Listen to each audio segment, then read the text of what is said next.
Hello everyone, welcome to the channel.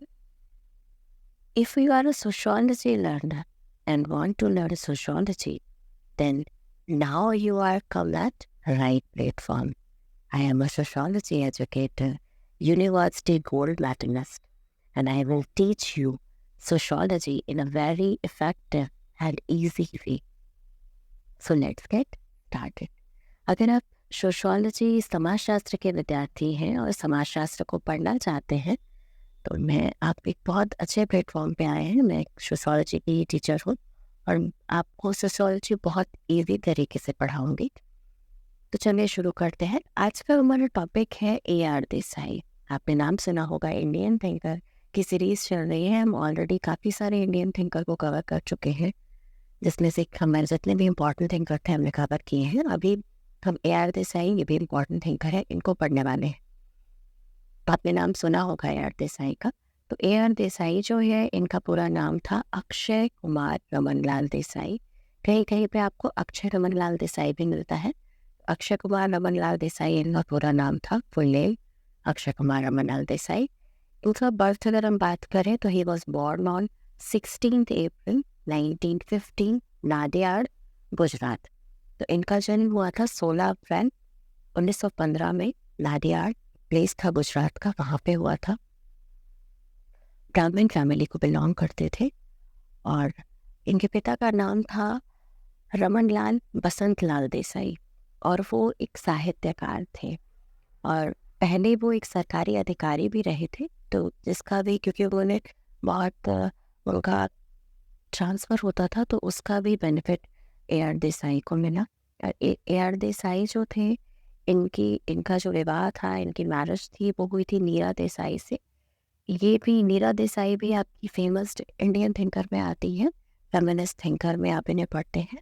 इन्होंने महिला सुधार और अध्ययन में काफ़ी इंटरेस्ट लिया था, तो उससे रिलेटेड इन्होंने काम भी किया। अक्षय नाम रमनलाल देसाई की जब बात आती है AR देसाई की, तो ये बॉम्बे यूनिवर्सिटी के स्टूडेंट रहे थे और GS खुरिये के ये स्टूडेंट थे और उनके डिसाइपल। एंड इन्होंने अपना अगर ग्रेजुएशन और पोस्ट ग्रेजुएशन था तो वहीं से किया था इन्होंने। इसके अलावा इन्होंने LLB की भी डिग्री की थी और GS खुरिये के ही गाइडेंस में इन्होंने PhD की थी। PhD का इनका टाइटल था social background of Indian nationalism. और अगर इनके एकेडमिक लाइफ की शुरुआत करने की बात करें तो इनका जो टीचिंग करियर था वो 1947 में बॉम्बे में ही सिद्धार्थ कॉलेज था, वहाँ पे लेक्चरर अपॉइंट हुए थे और 1951 में ये बॉम्बे यूनिवर्सिटी में समाजशास्त्र के प्रोफेसर और उसके बाद ये वहाँ के ही सोशोलॉजी के ही हेड ऑफ द डिपार्टमेंट बने। और यहाँ से जब ये इन्होंने अपनी सर्विस कंप्लीट की तो फिर उसके बाद इनको ICSSR, आपने नाम सुना होगा ICSSR का, ये वहाँ पे भी इनको नियुक्ति मिली। और इसके बाद ये एक विचारक भी CG शाह, उनसे बहुत प्रभावित रहे। और उस समय आपको पता है कि जब ये इनका AR देसाई का आप टाइम पीरियड देख रहे हैं तो उस समय नेशनल मूवमेंट वगैरह चल रहा था, तो वही सारी चीज़ें थी वहाँ पर। और ये पाश्चात्य विचारक यानी कि वेस्टर्न थिंकर से बहुत ज़्यादा इन्फ्लुएंस थे। तो उसमें एक थिंकर का नाम आता है वेलियोल ट्रोट्स्की, उनसे ये बहुत ज़्यादा इन्फ्लुएंस थे। ये भी ट्रोट्स्की एक बुक लिखते हैं, the history of Asian revolution. The history of Asian revolution, the revolution betrayed करके बुक इन्होंने लिखी थी और जिसको कि देसाई जिससे बहुत ज़्यादा इन्फ्लुएंस हुए थे। और अगर इनके पॉलिटिकल लाइफ की बात करते हैं तो ये 1953 में इन्होंने साम्यवादी दल में ये जुड़े और रेवोल्यूशनरी पार्टी इन्होंने ज्वाइन की थी, revolutionary socialist party, RSP party की भी ये मेंबरशिप ली इन्होंने। और इसी पार्टी का एक अखबार था उस समय निकला था, द कॉल, उसमें भी इन्होंने लेखन का काम किया था, उस पर इन्होंने लिखा। और क्योंकि ये ट्रोट्स्की से इन्फ्लुएंस थे तो उनके भी बारे में इन्होंने व्याख्या की। उस समय जो इंडियन सोसाइटी थी उसमें उन्होंने व्याख्या किया उनकी भी चीज़ों को लेके। उसके बाद ये इन्होंने रूरल फैमिली, रूरल डेवलपमेंट और के बारे में काम किया है।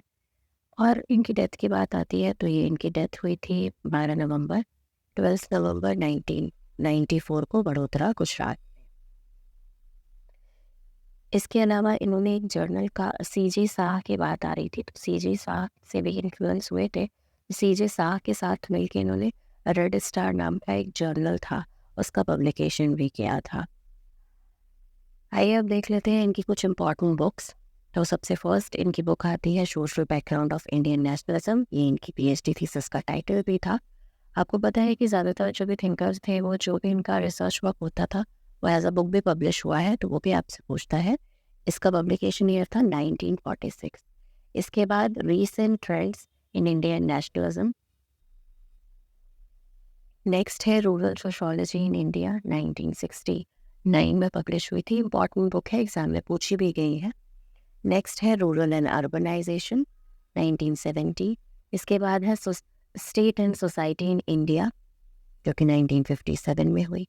इसके बाद पीजेंट स्ट्रगल इन इंडिया, जो भी पीजेंट क्लास था उनके स्ट्रगल को इसमें डिफाइन किया इन्होंने 1979 में।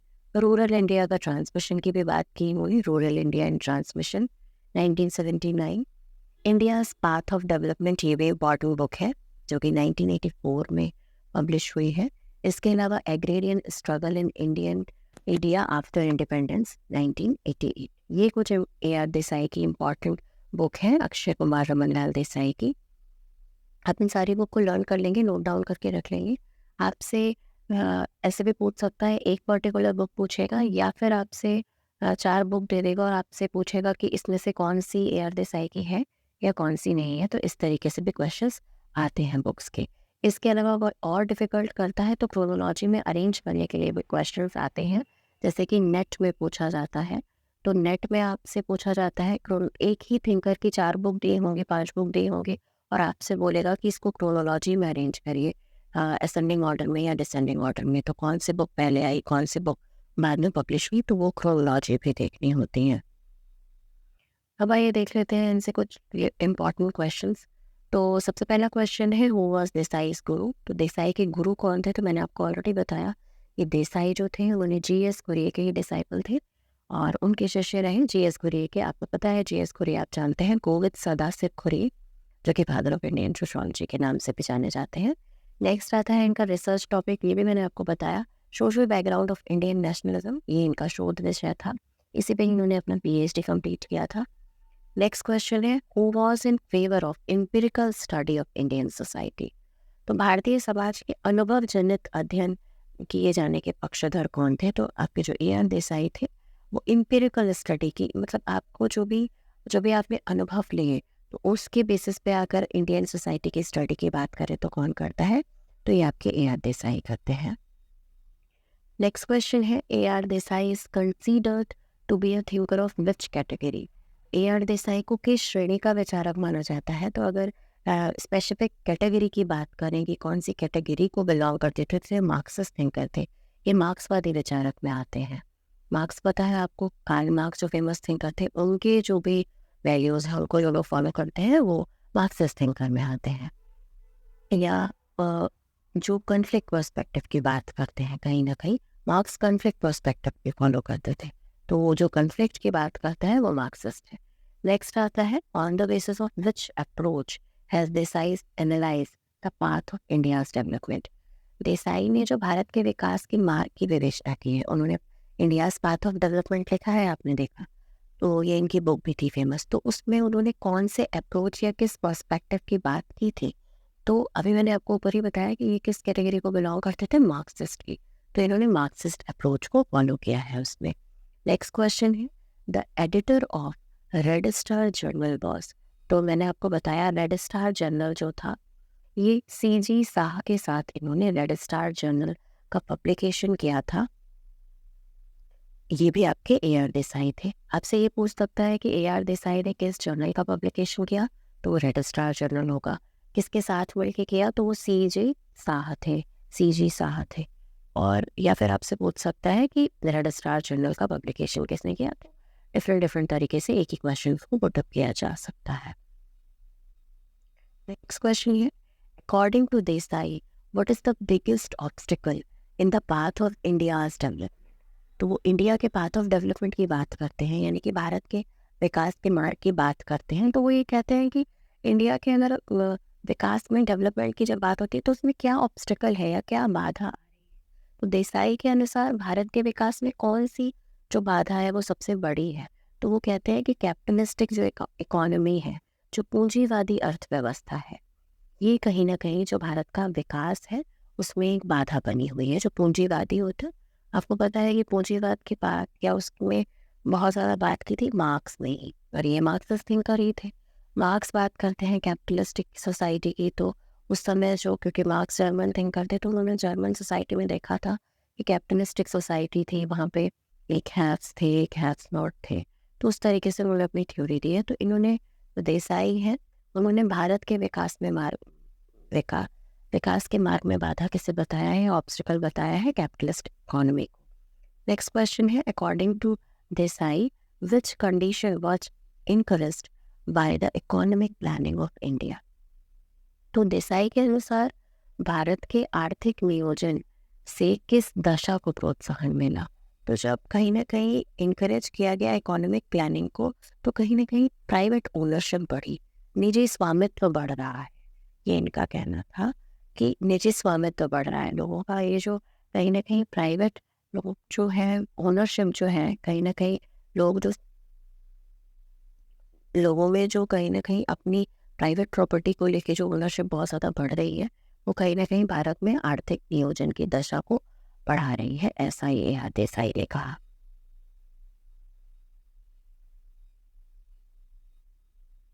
नेक्स्ट क्वेश्चन है, stages of Indian nationalism according to A R Desai. तो ए आर देसाई ने भारत में राष्ट्रवाद अवस्थाएं बताई थी, क्योंकि उनकी बुक थी, इन्होंने लिखा था social background of Indian nationalism. तो ये इंडियन नेशनलिज्म को बताते ही हैं। और इसके अलावा भी इन्होंने इंडियन नेशनलिज्म में लिखा है recent trends in Indian nationalism. कहीं ना कहीं इन्होंने जो इंडिया का नेशनलिज्म था उसकी कुछ स्टेजेस बताई थी। तो उन्होंने टोटल कितनी स्टेजेस बताई, आपसे ये भी पूछ सकता है।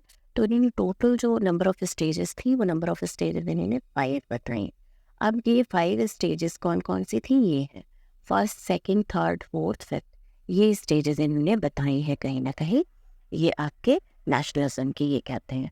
अब फर्स्ट स्टेज जो थी वो उन्होंने एक टाइम पीरियड भी बताया, इन्होंने जो विकास की अवस्थाएं बता रहे थे। और ये जो इनकी बुक थी social background of Indian nationalism, ये टोटल 19 चैप्टर्स में डिवाइडेड है। वो टोटल 19 चैप्टर्स उसमें उन्होंने डिवाइड किया था इसको।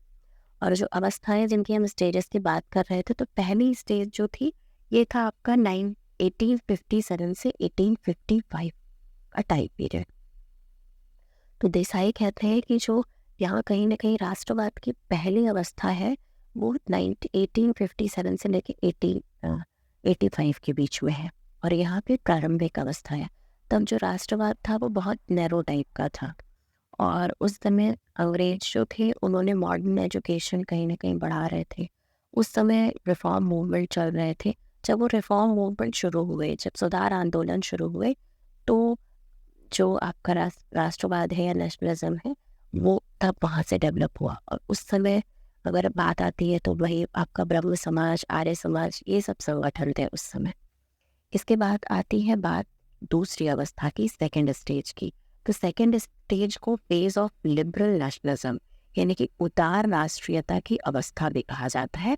फेज ऑफ लिबरल नेशनलिज्म, आपसे ये पूछ सकता है कि according to A R Desai phase of liberal nationalism कौन सी स्टेज नेशनलिज्म की।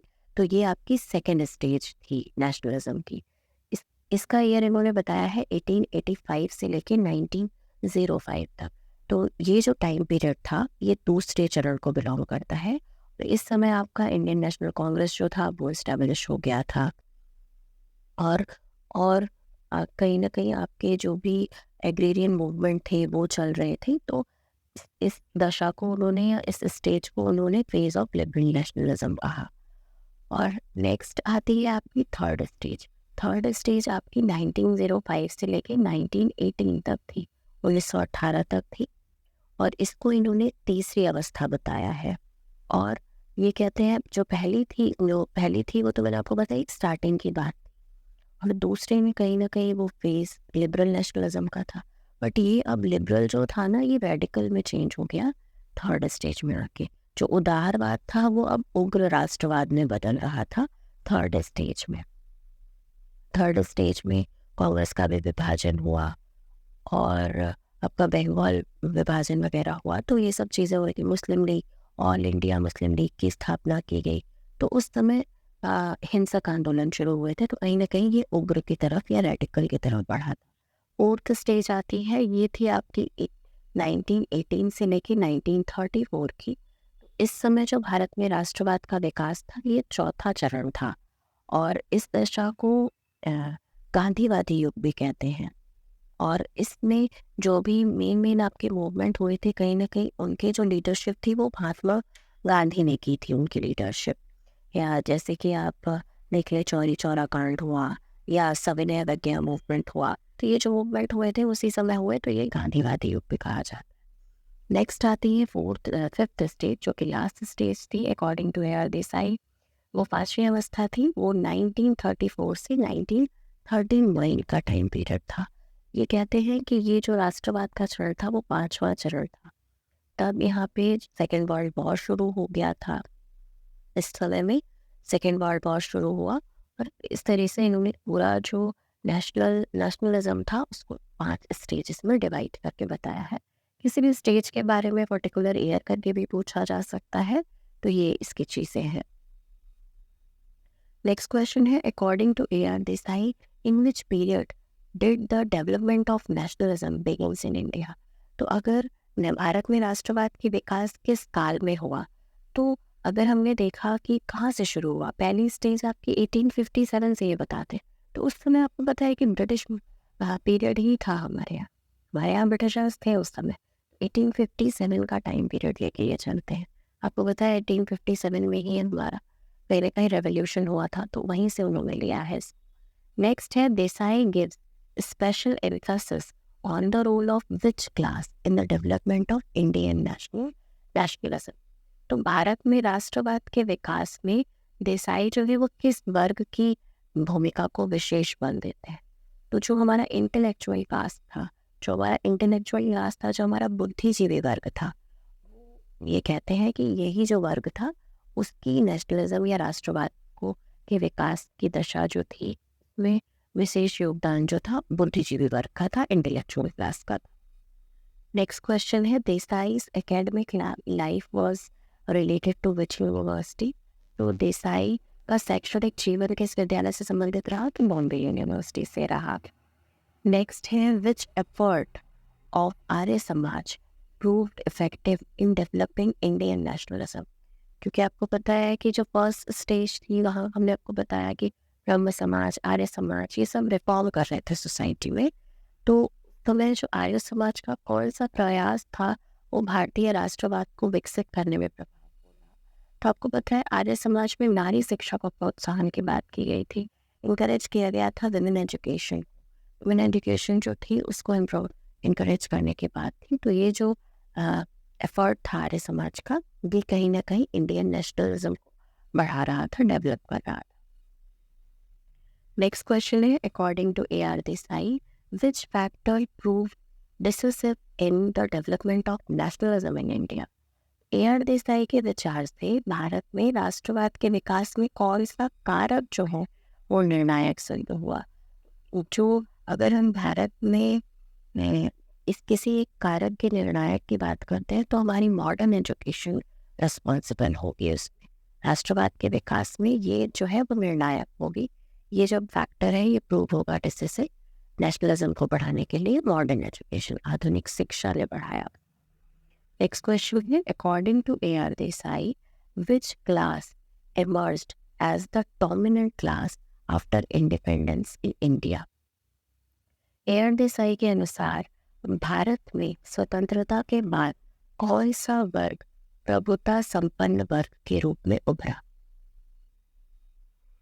देसाई कहते हैं कि कौन सा ऐसा क्लास था जो डोमिनेंट क्लास के रूप में उभरा। इंडिया में जब इंडिपेंडेंस हो गया, मतलब हम जब स्वतंत्र हो गए, भारत में जब स्वतंत्रता भारत को मिल गई, तो कौन सा वर्ग जो था वो संपन्न वर्ग के रूप में होगा, तो बोर्जोइसी जो क्लास थी वो आप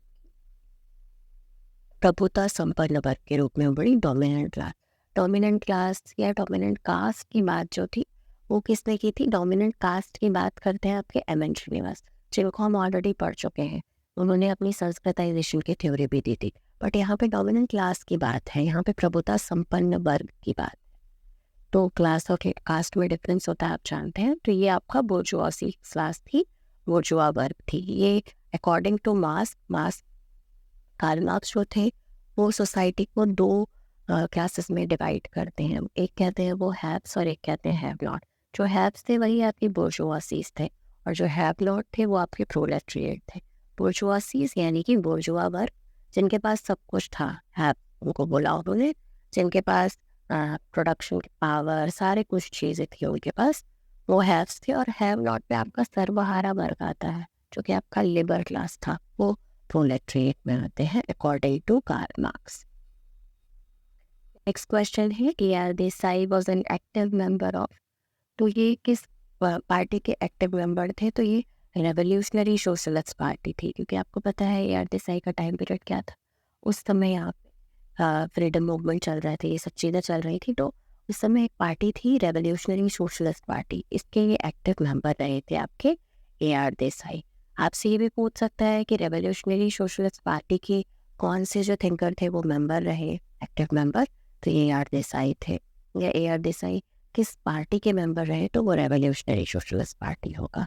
नेक्स्ट क्वेश्चन है Ghanshyam Shah in his book capital development critical essays, जो कि 1919 में पब्लिश हुई थी, उन्होंने उस बुक में AR देसाई को क्या कहा?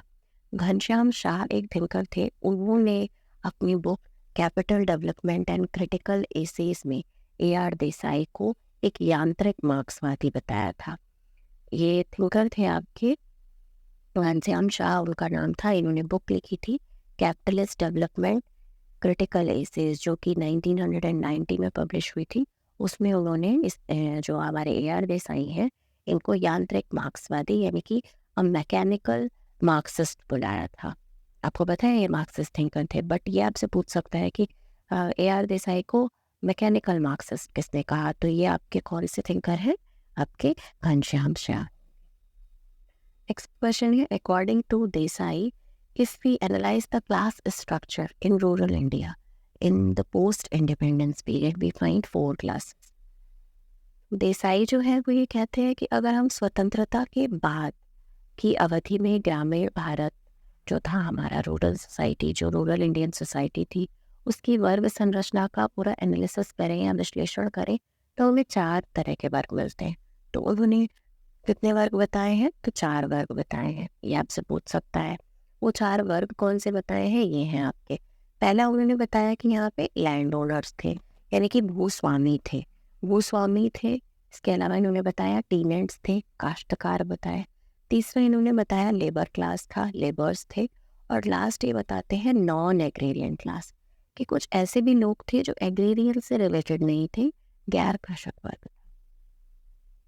भूस्वामी वो थे जिनके पास बहुत ज़्यादा प्रॉपर्टी होती है। तो ये कहते हैं कि 20% लोग, अगर हम पूरा 100% लेके चलते हैं तो 20% जो है वो हमारे लैंड।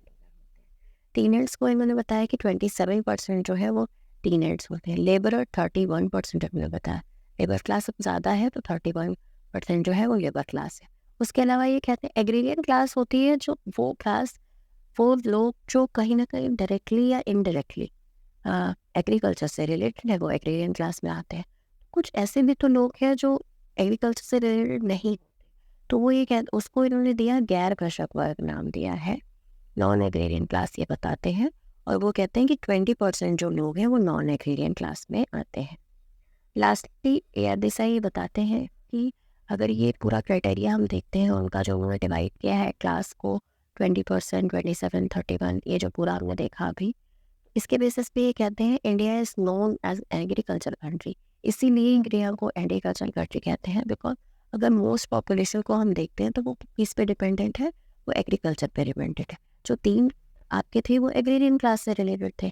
जो आपका लैंड ओनर हो गए वो भी एग्रीकल्चर से रिलेटेड है, टीनेट्स भी हैं, लेबरर भी हैं। जो 20% थे वो आपके एग्रीकल्चर से रिलेटेड नहीं थे। तो इनका कहना ये था कि सबसे अधिक आबादी के कृषि पर निर्भर होने के कारण भारत को कृषि प्रधान देश के रूप में जाना जाता है। हम कहते हैं कि भारत एक कृषि प्रधान देश, तो क्यों कहते हैं, ये आर देसाई ने डिफाइन किया है। तो ये कुछ आपका इम्पोर्टेंट चीज़ें थी ए आर देसाई से रिलेटेड। आई होप आपके लिए ये वीडियो लेक्चर हेल्पफुल रहेगा। ऐसे ही और वीडियोस के लिए हमारे चैनल से जुड़े रहिए। चैनल पर पहली बार आए हैं तो प्लीज़ सब्सक्राइब कीजिएगा। वीडियो पसंद आए तो प्लीज़ लाइक कीजिएगा। ऐसे ही और वीडियोस के लिए हमारे चैनल से जुड़े रहिए, अपने फ्रेंड्स के साथ शेयर कीजिए। Keep learning, keep watching. Thank you so much for watching.